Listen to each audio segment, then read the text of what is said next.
আসসালামু আলাইকুম এভরিওয়ান, সকলে কি তাহলে ভালো আছেন? আমিও ভালো আছি। আজকে আপনারা মধ্যে একবারই ছোটো একটা ব্লগ লইয়া হাজির হইলাম। আসলে আজকে গেছিলাম টাউনও 99 গরো 99 গরো গিয়া খুবই ভালো লাগলো। বহুত ধরনের জিনিসপত্র দেখলাম।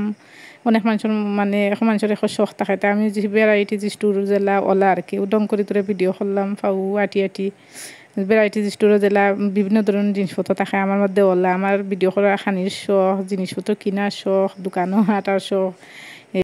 আটি আটি দেখলাম আর ভিডিও করলাম। ইনো বহুত জিনিস আছে, বেটিনতর রান্দার জিনিসপত্র বাসন কুসন সবটা আছে। এরপরে আসলে আমরা বেটিনতর একটা বিষয় হইছে আমরা কিনার তাকি আর কি আটি উঠিয়ে দেখাটা বেশি ভালোবাসি। তবে একটা কিনমু 10টা আতাইমু দেখমু ঘুরমু ফিরমু ইয়ে করমু দাম দর করমু তো ইনো তো দাম দর করার কিচ্ছু নাই। আছে কয়েকটা মানে এটা তো ফিক্সড দোকানও, তারপরেও আছে বেশ দামেরও আছে, ইনো কম দামেরও আছে, মোটামুটি 100 নিচে নাই আর কি। তো বাইচিন্তর খেলনা উলনা কর্নারও গেলাম। আমার ছেলে তখন বড় হইছে না, খেলার বুঝো হইছে না।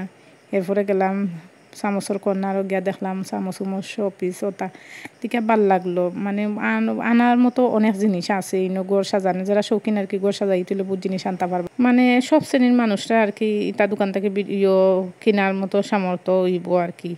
যা বুঝার বুঝলাম আর কি। দেখিয়া ঘুরিয়া ফিরিয়া সুন্দরও লাগলো। হকলে ভালো শেষ পর্যন্ত যারা ভিডিওটা দেখছেন সবাই ধন্যবাদ। আল্লাহ হাফেজ।